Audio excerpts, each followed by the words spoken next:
another podcast by the Burning Donuts. Known on police record as a brony slash anther artist, the Burning Donut is really Aaron Ring, his dual identity known by anyone who checks out his online galleries. And now, to protect freedom of speech and to produce some kick-ass artwork, rides the Burning Donut.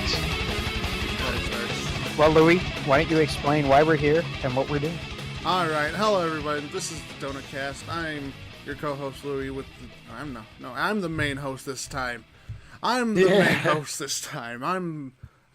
host, totally Louis, with my co-host, the Burning Donut. Woo! And I'm joined today with Shelly or Sheldon, whatever he likes to go by. Hey, what's up, baby? And Corpulent Brony. I can't believe Corpulent Brony is fucking dead, guys. Jesus Christ, Corpulent Brony's dead. No! Corpulent! Corpulent. I think he's talking to his mayor friend in the background. All right, we'll let him. Anyways, we'll continue without Corp for now. Just for now. He did say he was gonna go in and out. Oh, he's getting while. a drink, isn't he? I hear the door. Oh, he made that sound when you just before you sit down and you let out that grunt. You sit down in your chair. See, yeah, there it is. There we go. How you doing there, Corp? Hey, what the fuck is up, everybody? Oh, there he goes. Okay. Anyways, we're gonna talk about season 7 today. Isn't that wonderful? Woo! Or at least Season what 7. there is so far. Best season ever.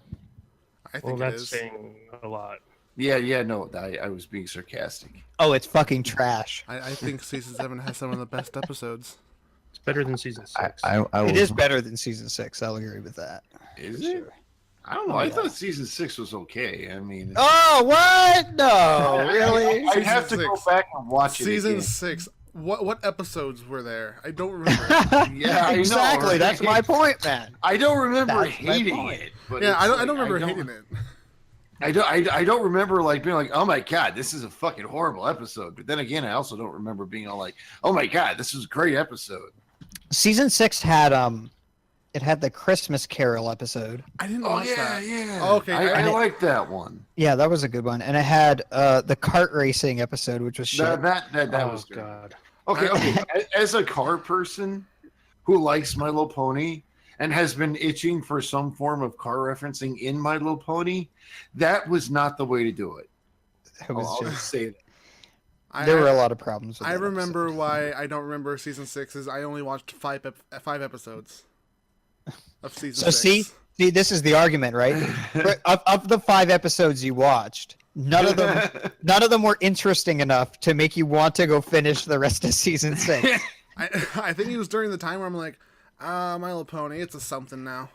It's gay. I hate. That's for fags. Fuck My Little Pony. I'm done with that. And then season 7 came. I'm like, okay, Look who's My back. Little Pony, Look who's it's come good. crawling back. I don't know. Season 7 was off to a bad start, if you ask me. I mean, sure, I guess.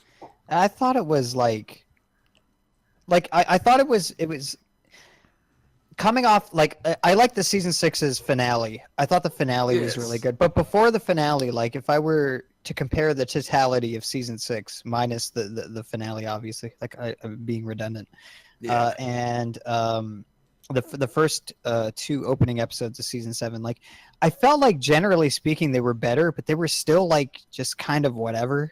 Like, especially the second one, I thought the Trixie Starlight one was just All right. Okay. This is something I feel kind of strongly about because when My Little Pony starts its seasons, it usually has the 2-episode adventure arc, and those 90% of the time are really fucking amazing. Yeah. And so like when you hear like, oh my god, the 2 premiere episodes, and then you sit there and you start to watch them, and it's just literally 2 episodes. You're like, wait, what the fuck is this? Yeah. So you didn't know that going into it, that it was just going to be two totally unrelated episodes? No, I had no idea. I was like genuinely like riled up. I was like, dude, this is gonna be great. And I sit down and I watch it, and the first one was, I mean, like by themselves, the first one is a good episode, but is an okay episode, but the fact that normally this was supposed to be like the premiere, the season blank premiere, those are usually supposed to be amazing. It's like that's where they introduce villains, that's where they introduce like plots, that's where they introduce like all this kind of like action oriented and this like amazing stuff, and then it's like, oh no, it's just two random episodes. Oh, okay, I guess.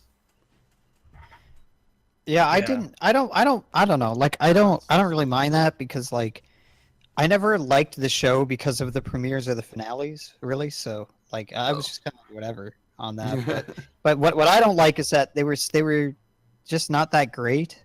So that just sucks, you know, because like, I want the episodes to be, I want to enjoy them, right? Like a lot. So. Are we talking about these in like is there like a certain order we're supposed to talk about the episodes in, or are we? Yeah, Louis, how are we doing this, Louis? In order. Okay. It's simple enough. Well. I thought that was clear.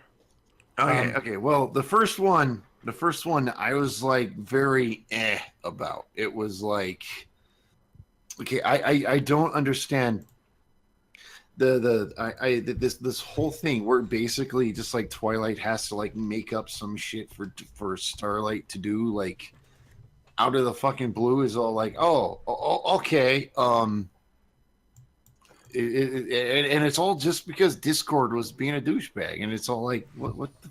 Well, the premise itself is stupid, and it doesn't make any sense because Twilight's all like, oh wow, Celestia sent me away, and now I've got to figure out what I'm going to send Starlight away to do. But if you look back at the premiere, Celestia never really sent her away. In fact, Twilight asked to remain in Ponyville. Celestia sent her away for like a weekend, and then Twilight's like, hey, can I stay in Ponyville and stay with these friends I just made? Yeah. Well, I mean, exactly. It's like the writers don't even know what the story is. It's just, it's like a retcon, right? Like, and remember, this is like this start. This is like literally the first episode. The first episode of season 7. You barely have to make it like a quarter of the way through, and you're already scratching your head, going, "What?"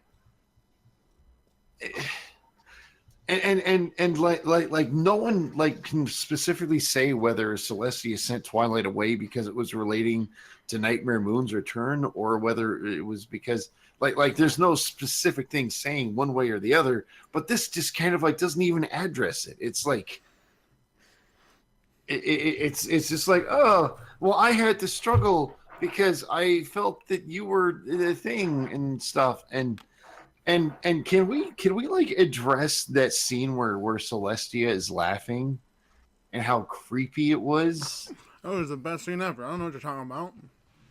Yeah, I didn't think it was like, my thing with the episode is like,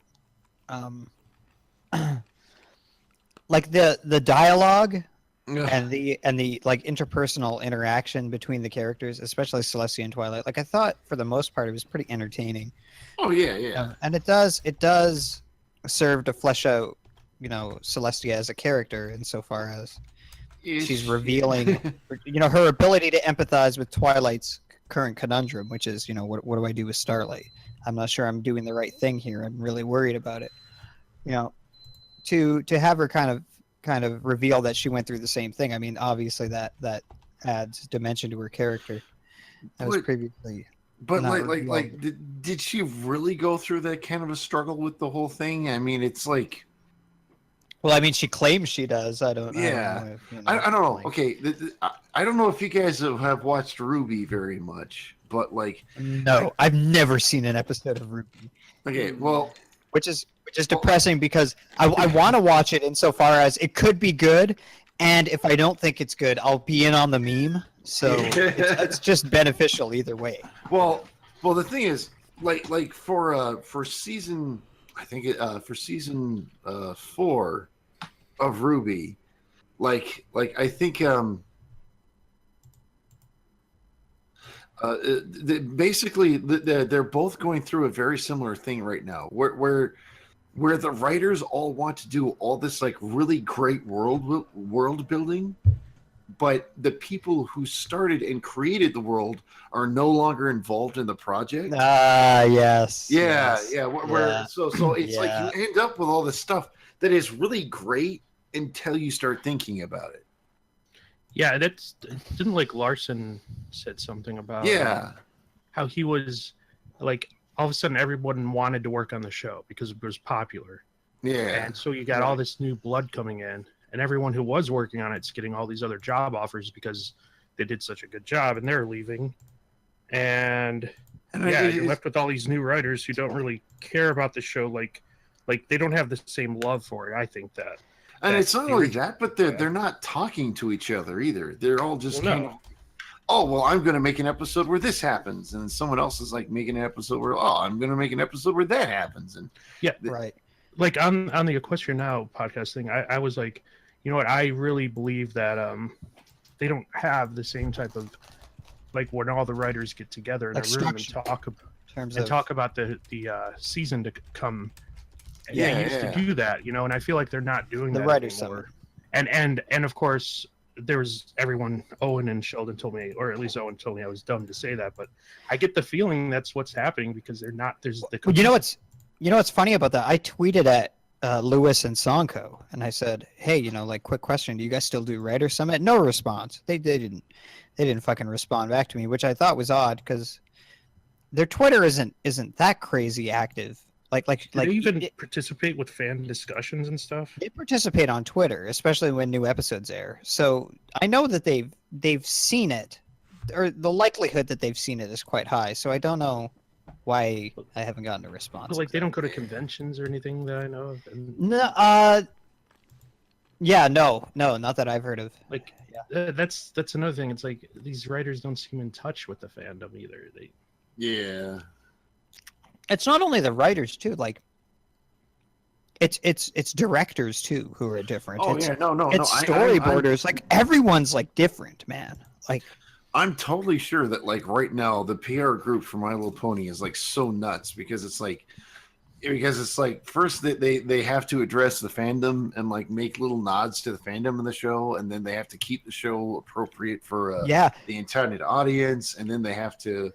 And it's like you just end up with like this giant just mess of shit just kind of thrown to the wall, Larson went on Toon Critics podcast, and he was talking about like recently how he's going to be credited in an up and coming episode, although he basically he just came up with the premise, didn't actually write anything.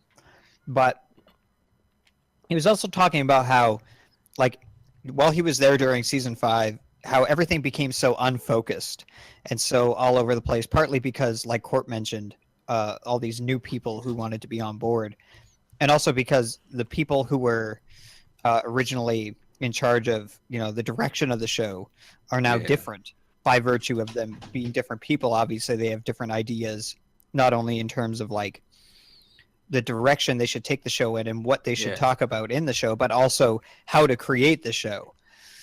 And it just became like a bunch of different people wanting to do different things rather than this focused kind of effort by Lauren and Rob and all them. And, you can kind of see it in the show now. Like there used to be inconsistencies and continuity issues and shit. But even there's a lot of really glaring shit nowadays. And especially in terms of the first episode we're talking about with this Celestia shit, like that's a pretty major thing, right? Like that's a pretty easy correction, is it not? Watch the episode, right? Yeah. It's basically just do some research on the series that you're writing.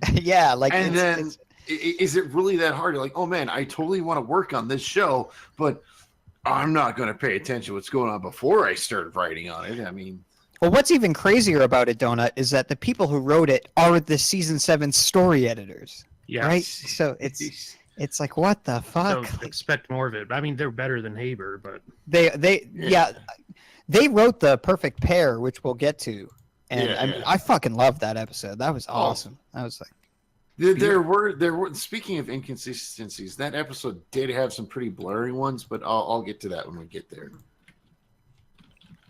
please, no off track. Yeah. So, Louis, what did you think of Celestial Advice? Celestial Advice? Honestly, I'm not sure. Because, you guys mentioned all of the... Freak you, buddy. Wow, Louis. Wow. I mean, I watched it once and then forgot about it, so sorry about that.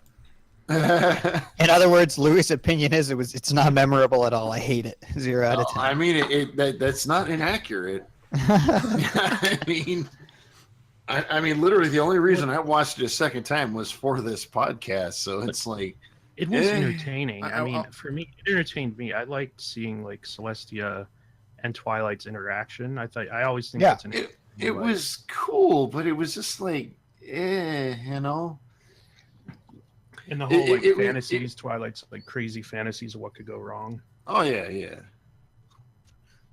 Well, there was one line that stood out to me particularly well. It was like Twilight was like by Celestia, we don't know what's going to happen, and then the Celestia was like, oh really? I didn't realize that became an expression. I had a problem with this. How does she not fucking know this?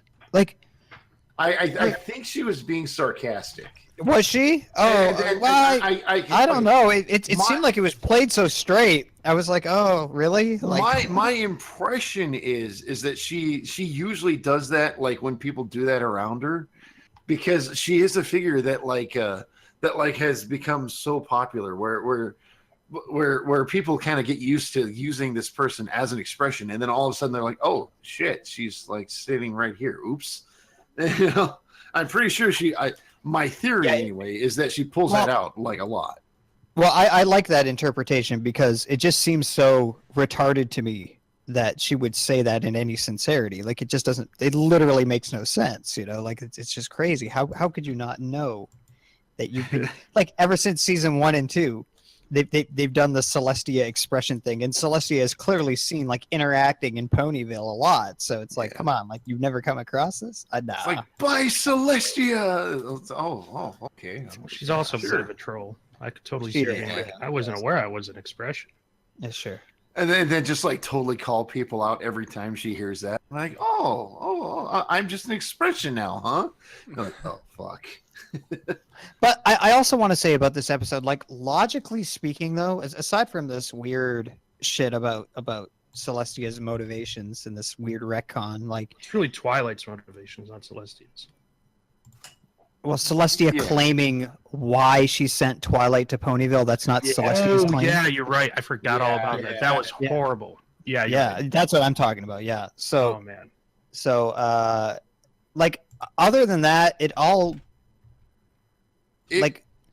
makes sense, everything that occurs, like in terms of the progression of the story, like you know how Discord kind of instills this anxiety in the Twilight because I guess it's Discord, whatever, and which I don't know, that's kind of stupid, but you know it is like in line with his character, I guess, so it's not too, you know, far outside that parameter, and like everybody's in character, and you know, Twilight thinking that Starlight needs to ascend to some other place to grow, it makes sense, you know. It's there's nothing like atrociously absurd about it or anything, but it's also just not like super memorable or anything. It's just kind of all right.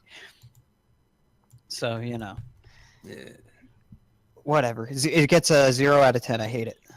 It's like maybe it's literally like an absolute episode, like a 5 out of 10, completely just mid-grade, nothing special, nothing good, nothing terrible. It's a 9 out of 11. Would watch maybe 9 out of 11.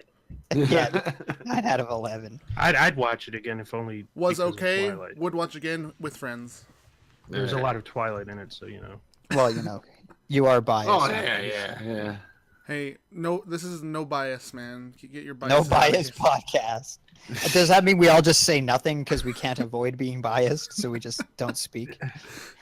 All right. Speaking of biases, can we start talking about the next episode yet? Yeah, let's do it, man. Yeah, sure. Go ahead. Okay. Because I want to say something right off the bat. As long as it's not hateful. I will kill you. But one of my absolute pet peeves when cartoons do this is when they write a character so stupid for the sake of advancing the plot. It's like they know what they need to happen, and they know that a character wouldn't normally act like that, but they just completely just like it's like they lobotomize the character before the episode, and it's just like. Well, who are you referring to? I'm referring to the great, powerful Trixie. Yeah. It's like, don't get me wrong. I understand that she's supposed to be annoying, and she's kind of a bitch, but it's like this episode just like completely portrayed her as just this absolutely idiotic fucking airhead, and it's just like ridiculous. Are you talking about like in terms of her inability to notice Starlight's like frustration? Is that what you mean? It's not just that, but there's so many times.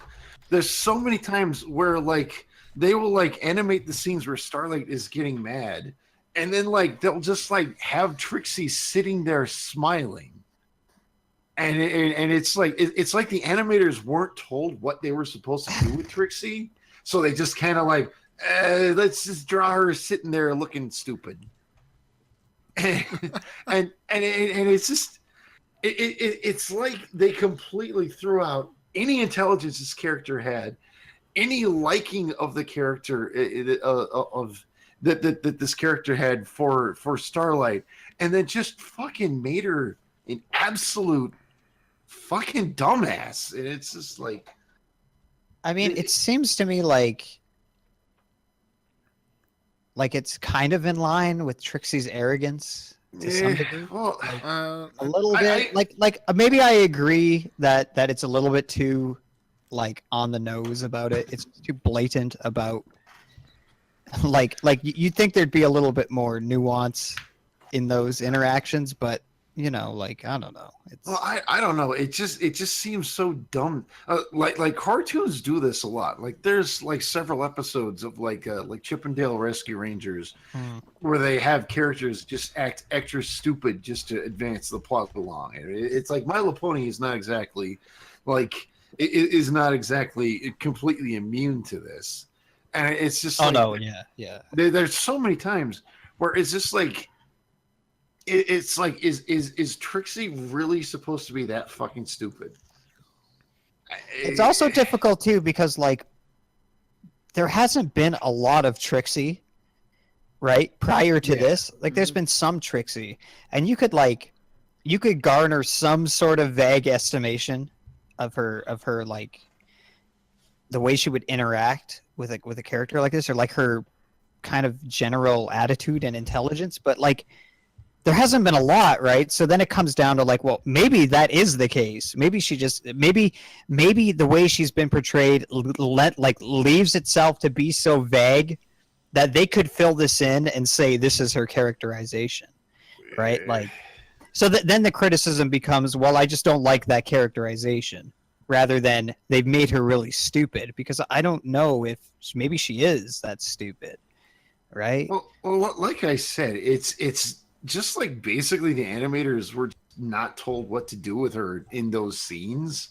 Maybe like in the storyboards they didn't really draw her, so they're just like, oh shit, what are we supposed to have her doing? We'll just have her like leaning back, because she's like literally like leaning back and smiling like almost all the time, and you're just like you're like what the fuck? And then I know what you mean though, because like you would think in a real interaction. It wouldn't be quite so like you'd think Trixie would, you know what I'm trying to say here? Like, you think it wouldn't be so just what's the word, like just she's so unresponsive to Starlight's like reaction. And then the thing that's even stupider is that like at the end of the episode, they actually have Trixie say the line, "I didn't like the pony you were becoming," as if she knew what was going on.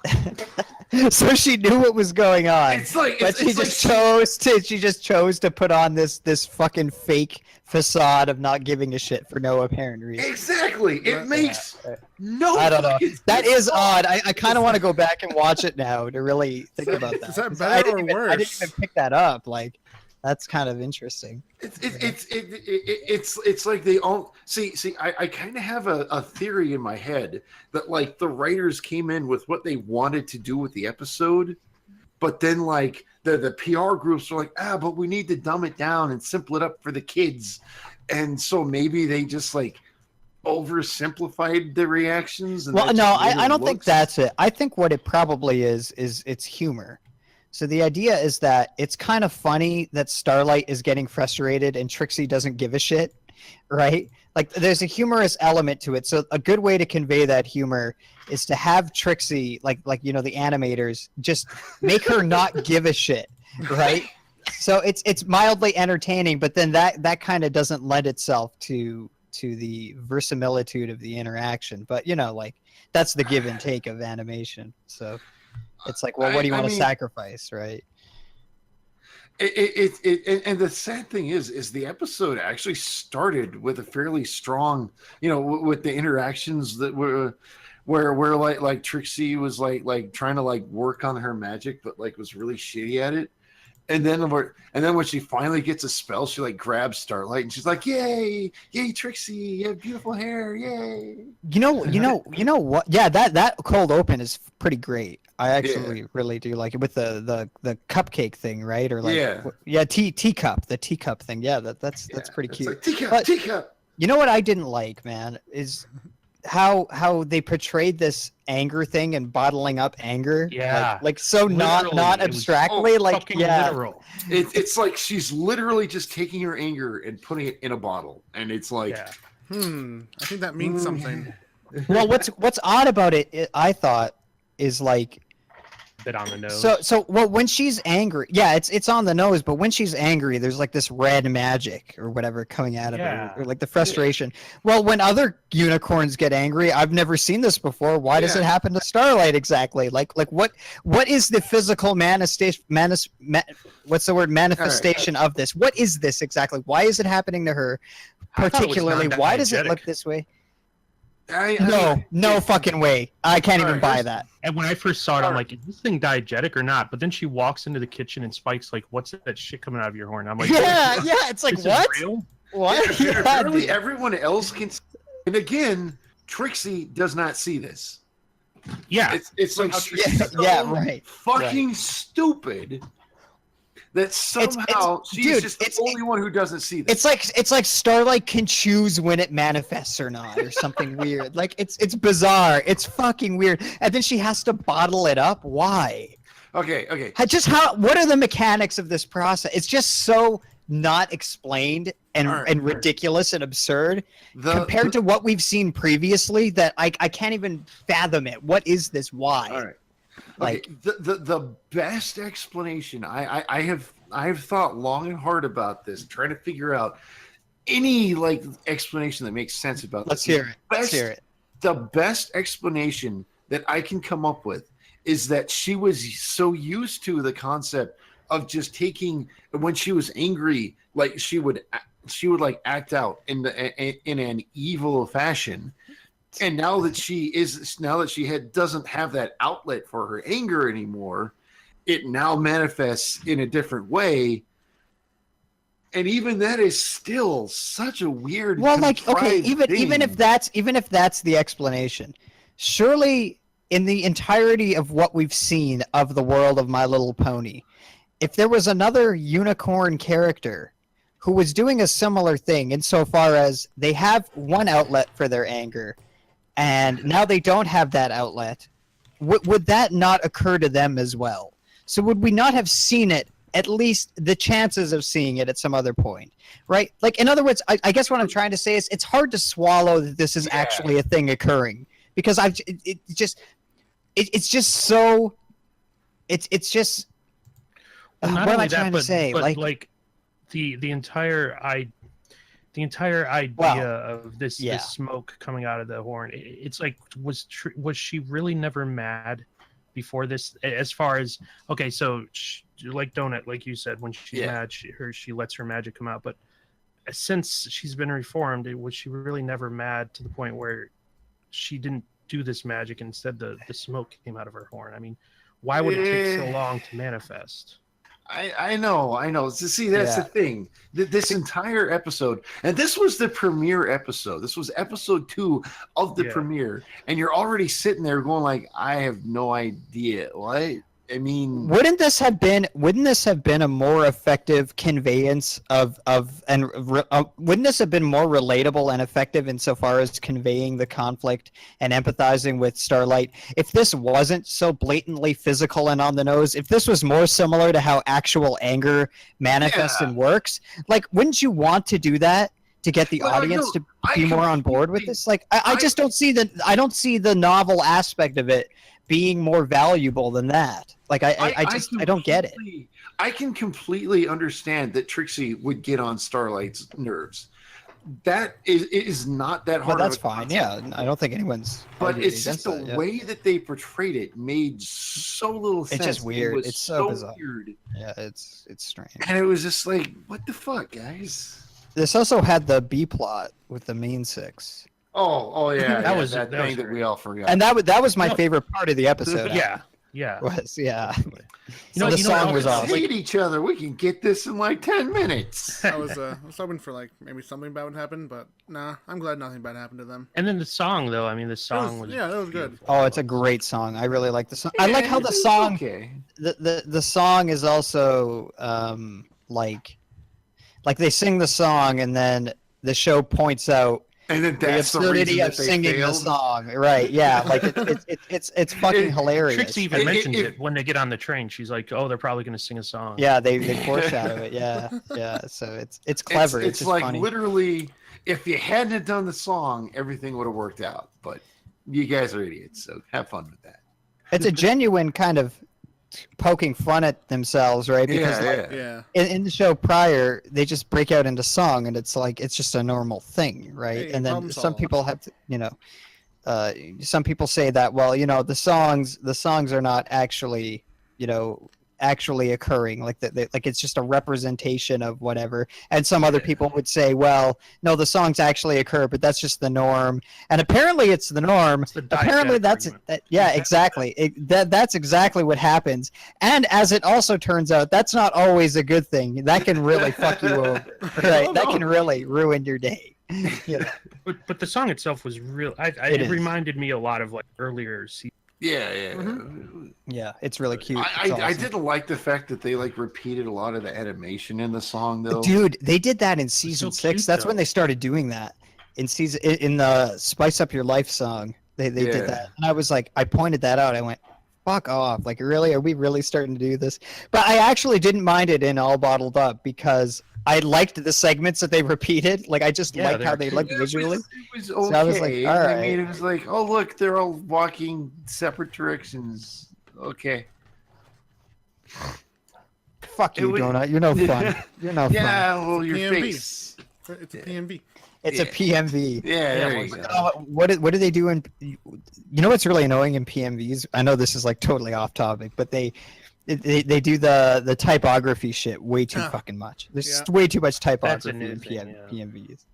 It's like, wow, man, really? So we done with this episode, or? If you guys have nothing else to say, I got nothing. I don't have any. Yeah, I think that's sufficient. All right. Next episode was the Twilight babysitting episode, correct? Flurry of emotions. A flurry of emotions.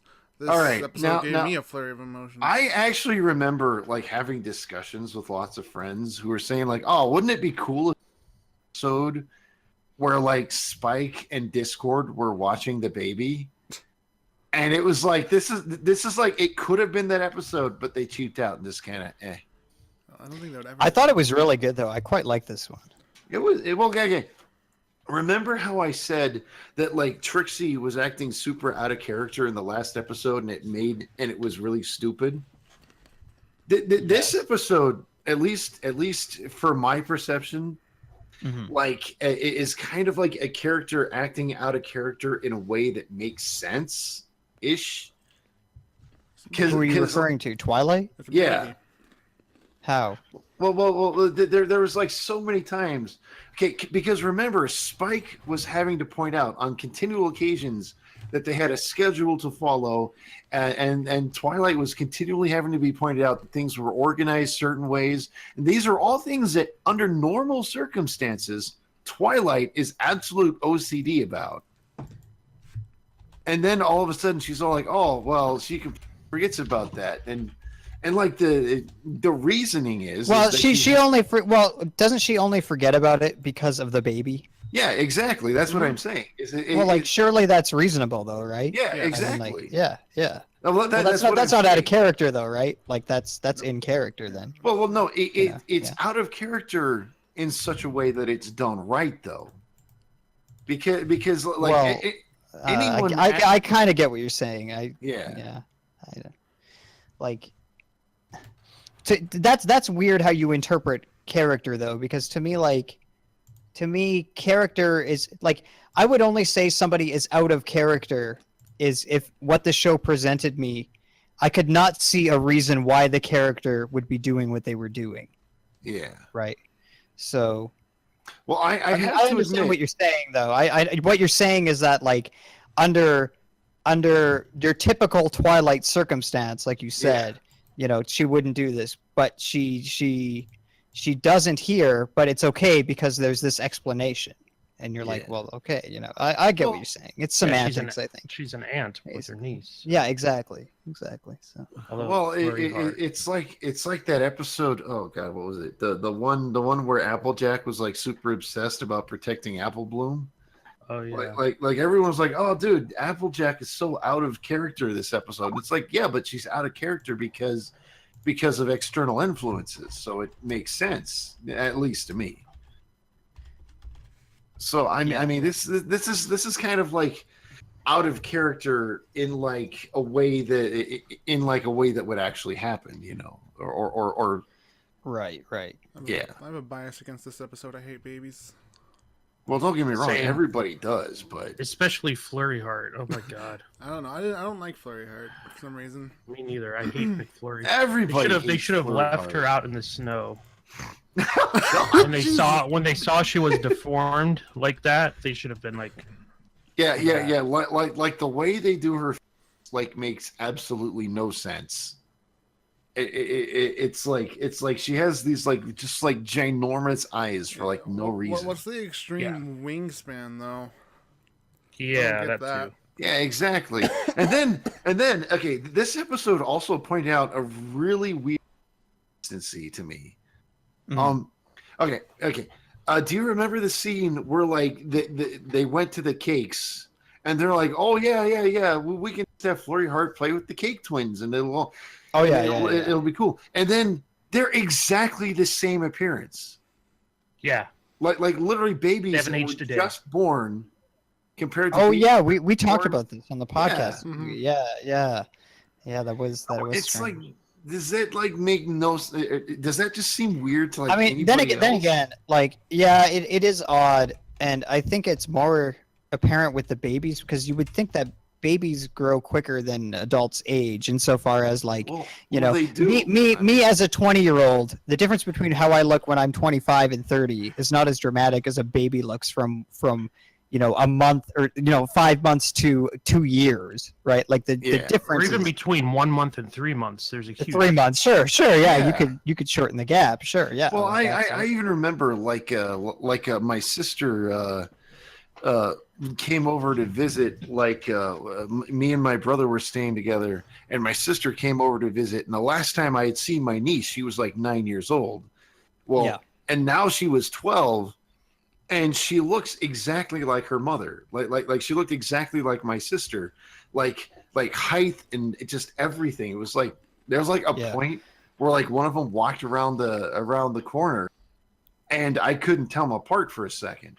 And it was like I literally thought it was my sister walking around the corner, even though the last. You know what's time odd about it too, though. You know what's weird about it though, Donut, is that like, the show has gone out of its way previously to show characters being younger and older, right? When they do flashbacks and shit too. So there's like this assumed consistency then, right? Insofar as, well, characters age and they change their appearance when they age, right? That's the assumption. Yeah.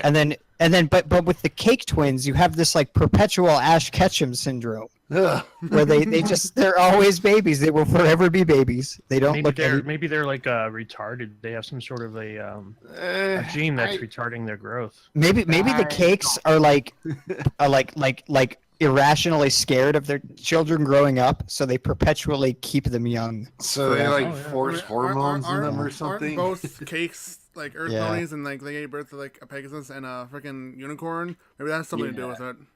Or isn't Yeah. are they both Earth ponies? Yes, Yeah. they're both. Isn't Cake a unicorn, Mr. Cake? No. No. That was kind of like a joke from season 2 when they were born, where they were all like, "Oh, No, I know, but what are they? Is what I'm asking. They're Yeah, both they're Earth both ponies. Earth ponies. They're both Earth ponies. Okay, yeah, I wasn't sure. So Yeah. okay, yeah. And Mrs. Mr. Cake is Cake all like, seems wrong. "Oh yeah, my brother, cousin, whatever was a Pegasus and whatnot, and that's why these ones are Pegasus and And that's Unicorn. totally how it works, right? He's a cuck. Jesus Christ, friendly man." Oh, You know what I think was good about this episode, and it was a pretty good portrayal of like a more realistic kind of situation in which one would have to take care of a baby and the dealings yeah. of taking the responsibility of actually taking care of a child. And it wasn't like the season 6 premiere, was it, where No. Flurry Hart like I don't know, she escapes or whatever the fuck dumb shit happens in that episode, and they chase her around, and it's just so retarded and stupid, and the baby's clearly just this like device it's more obvious that the baby is just this out of control device because the excuse is it's a baby and it's dumb.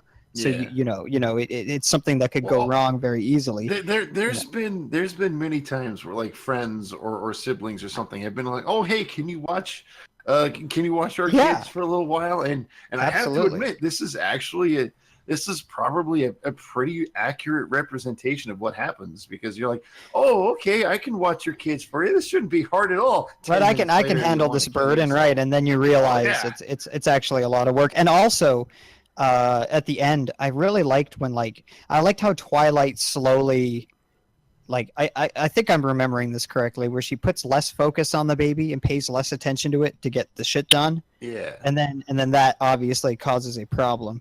Not only because, well, it's a baby and it's highly dependent, but also because it's Flurry Heart and she's like this magical, powerful being, god thing, so the consequences are pretty steep. Yeah, if left unchecked. like this scene where Flurry Heart starts like freaking out because she can't find her whammy or whatever the. Yeah. Like that totally. And then when you realize that, oh yes, this is supposed to be like a really powerful creature, you're like, that completely makes total sense, and it's like. However, the ending where she's like, "Oh, you're mad because I yelled at you and tried to like, And she seemingly completely comprehends Twilight as if that was a little weird to me. Like this baby is like fluently maybe not fluently, but understands the communication like enough to like sort out this complicated like Twilight's expressing what she did wrong and Flurry Heart's like agreeing. It's like I don't know if a baby like would I told understand you the that. entire concept of Flurry Heart is flawed. Yeah, it's It's just more like well, flawed heart. It's just well, it's it doesn't make any sense. It doesn't from make any season sense. 6 Yeah. when she was No. introduced and they broke canon again, and Haber's like, we've I didn't know seen that. an alicorn I being know. born." I didn't know. How did he forgot. know that? Yeah, fuck off. Ever since then, it's Do your fucking job, you fucking hack cuck. Yeah, Holy shit. that's a perfect example of the writers not talking to each other. Not doing He- research. He really Yeah, should have exactly. known. Like he's been with the show a while. He should Season have 4, fucking right? known. Castlemania, man. Yeah, like Yeah. Hmm. So, okay, the ultimate thing I have to say about this episode is we could have had a really cool, like 3 minute a baby, like very slapsticky, fun episode, but instead we just got Twilight and Well, that's. but the I think best that's part of it. good. That's what's good about it. Because there's like a sincerity to it. And that's what this show's always that's what I've always liked about this show, this sincerity, this like actually focusing on these kind of issues that people deal with, in terms of interacting with each other and coming to real solutions about it, and like it's all heartfelt and warm, and it's like like this has like emotion to it and shit. That's what I like about it, So it was good for that reason, I think. Oh, and then they had the B plot thing here too with Cadence and Shining Armor, the art gallery. Yeah. And then the memes, the is this art or a mistake memes? Yeah, no. But the ironic thing is that literally happened to me like before I watched the episode.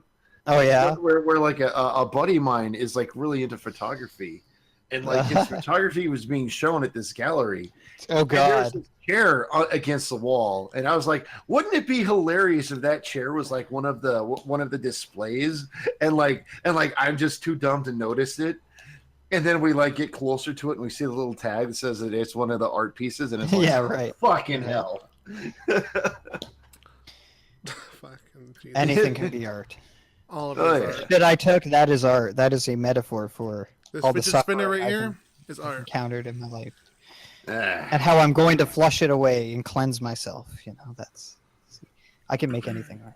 All right. The only thing I've been thinking, a little Louis? off tangent. This whole time I've been thinking about, has Celestia and Luna never tried to make a baby? In case they ever want to retire and give the throne to someone else. No, they haven't. That's my I don't thought. know if they have. After the They might have tried. thousands of years they've lived, they've never tried once.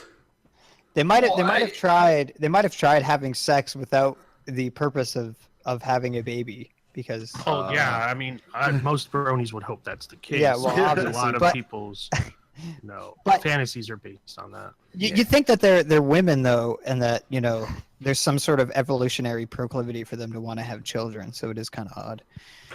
Maybe it's because they're gods. Or create. I don't even buy that they're gods. I don't know. Do It's they so even fucking die? weird. I don't fucking know. They Yeah. die. So Once Shining Armor is dead, is Cadence gonna find someone else? There's nothing consistent about this show anymore. Okay. The thing is, like we have characters that have been alive for 1,000, and a show that isn't talking about their past. So. Well, both Celestia and Luna were born in Alicorn, so that means Flurry Heart's definitely going to be living. So for a is long she like she's gonna live 1,000 years too? Is that how this works? She a true She's god? live a long time. As long as someone doesn't put her out Supposing of the her writers fucking are misery. consistent. Well, okay. So I'm gonna get really autistic here for a second, if you'll indulge me. So what's the difference here? Like, hey, so I'm Twilight and I get turned into an Alicorn. Or if I'm born in Alicorn, so does Twilight live 1,000 years now? No, she was... that is not. It's not proven or disproven in canon at all. Yeah, Like we don't know. lifespans of ponies that turn into Alicorns has not been covered at all. So how does it work with how does it work with being born though? So like does that just magically make my telomeres not here's the thing, shorten here's the over thing. time? Like I don't. Here's the thing. According to the official canon, right, there is a whole race of Alicorns. And that's where Celestia and Luna come from. There's a whole community of Alicorns. Right. And the reason why they're born Alicorns is because their parents were Alicorns. Now, that's why Flurry Heart's parents are not Alicorns. No. Oh, Well, That makes no fucking sense. What? That in doesn't make- Generation 2. Is that the Journal of the Two Sisters? Is that what that's from? Yes. Okay.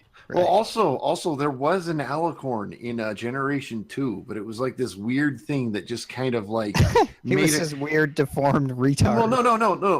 Like literally, because the series like took place in a town, it was kind of more of a. There was like supposedly sightings of a UFO that was going on, and everyone was talking about it. And like this one character actually saw the beings that made the UFO, and they were like UFO. Yeah. In My Little Pony, what?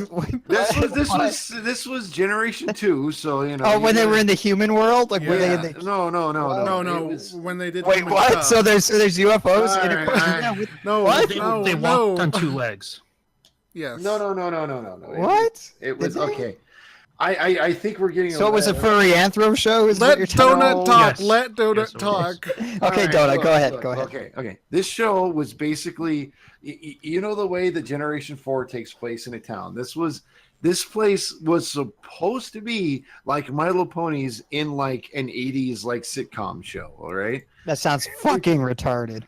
No, it was. Don't get me wrong. It was a completely stupid concept. Have you But not heard of this? there was one episode where like there were rumors about UFO sighting, and like everyone was like wanting to see the UFO, and like the areas like around where the thing was was seen was shut down, and they couldn't get to it.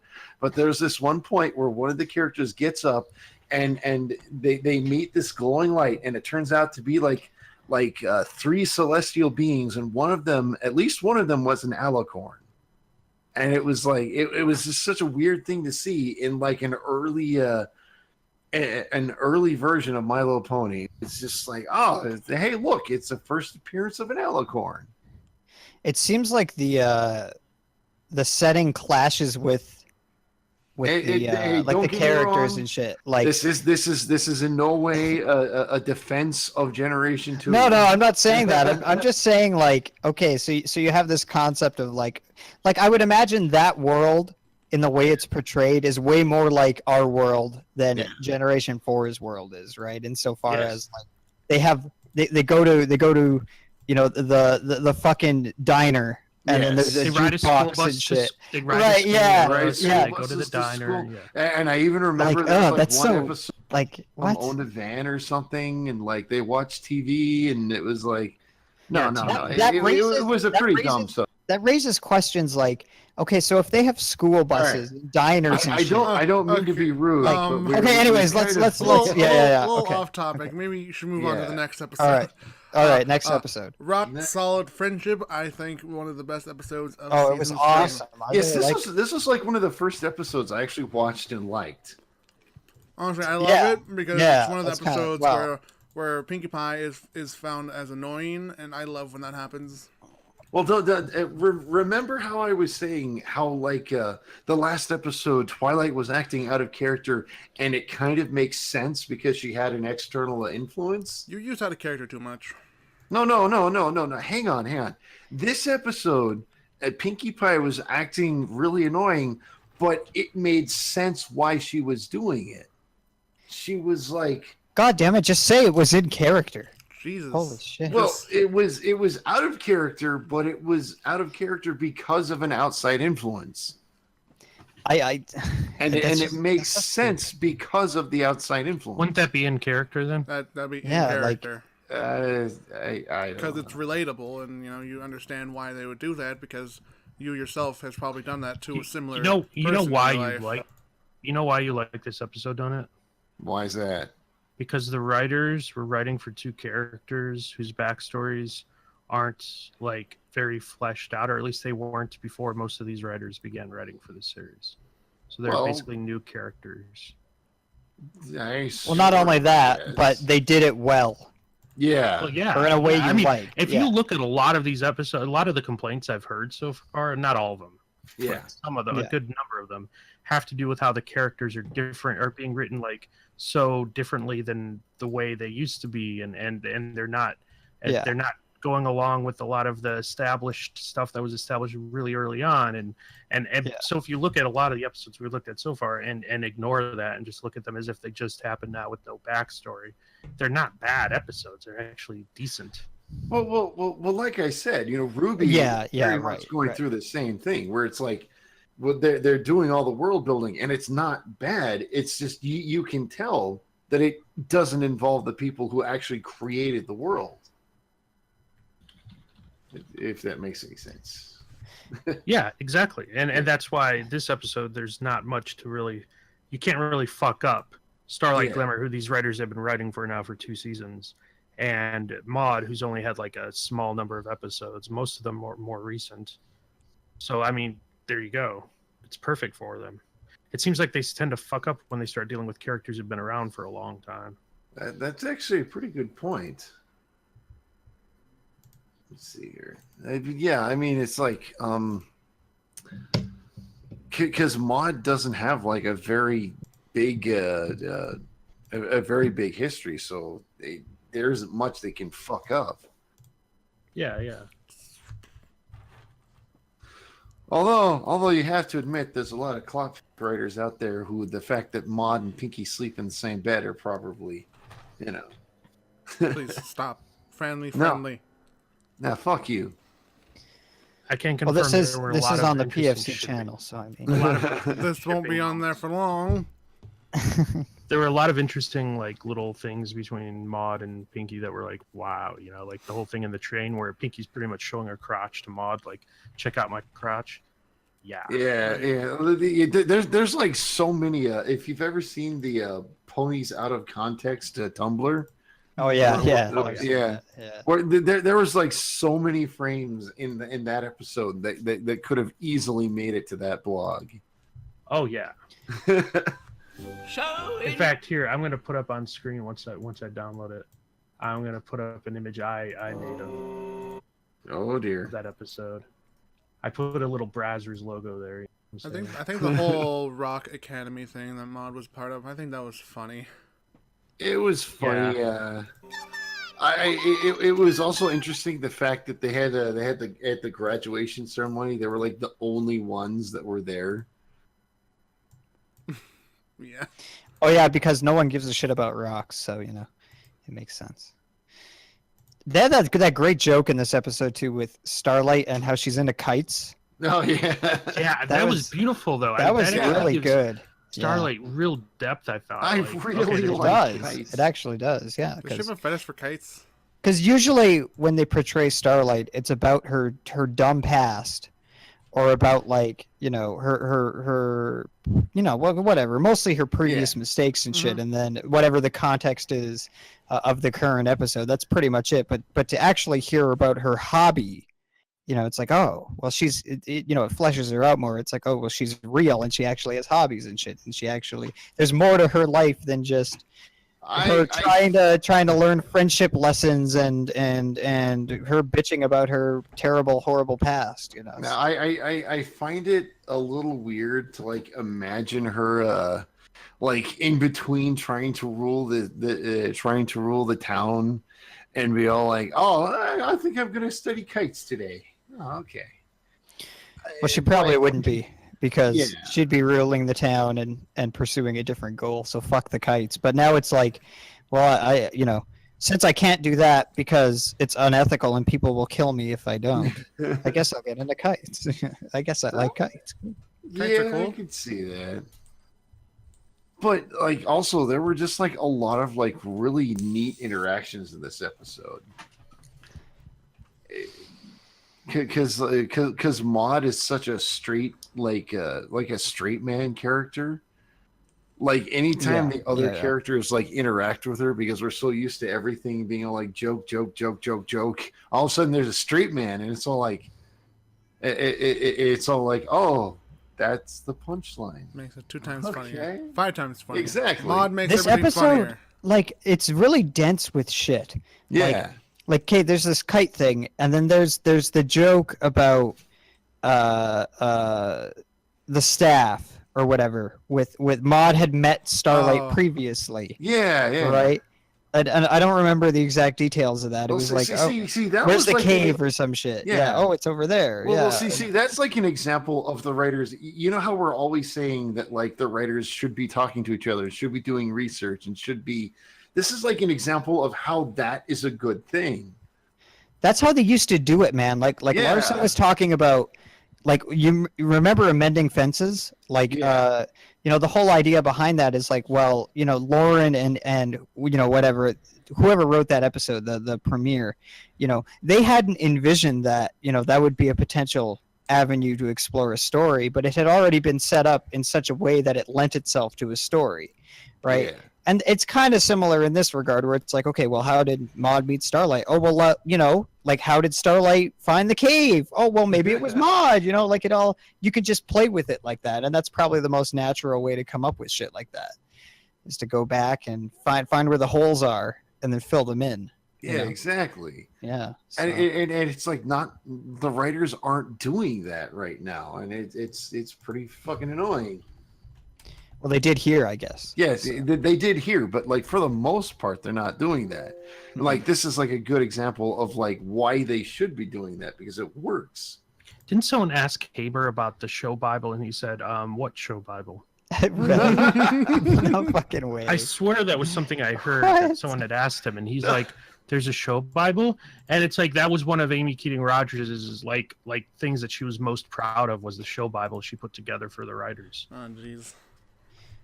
So Yeah, Larson also in the panel with Faust, he was like, I was so impressed with the Bible, and the Bible had like explanations as to how Fluttershy and Rainbow Dash get along and shit, and it's like, wow, that's really great, you know. But I don't know.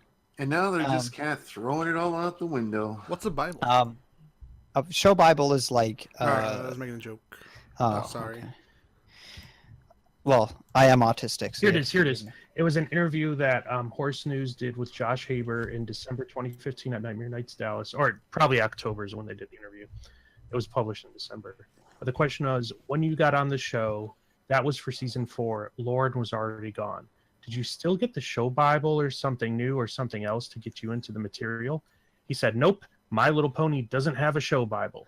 And the interviewer's like, not anymore? And he says, well, there was probably something Lauren used to pitch the show and develop it, but other shows have sort of a thick ongoing thing where they keep track of all the characters and all the changes and all the worlds we visited and how everything should be. My Little Pony doesn't have any of that. You lying sack of shit. I am not joking. This is it's Haber, story editor for season 6. Explains a lot about season 6. It does. Well, it's funny how he didn't know there was a Bible. I mean, maybe there wasn't a Bible when he came in. I mean, it's very possible. There was. Amy Keating Rogers. Maybe they just completely lost track of it by the well, time. No. Like maybe okay, Amy's just a contract writer, right? Like whether or not they still use the Bible, I don't think is predicated on Amy, right? Like Lauren wanted to use it, obviously, and maybe Amy Megan was there did. in season 4. Yeah, but so what? So Amy had the Bible, and I'm sure that they brought it to every writers' meeting and said, "Here's the Bible." Well, I don't know if that's true. I don't actually know if that's yeah, the case. yeah. We'd like to think that was true, but like you know, I don't know why. Why would he just deny that though? I mean, it seems odd. probably because he's an idiot.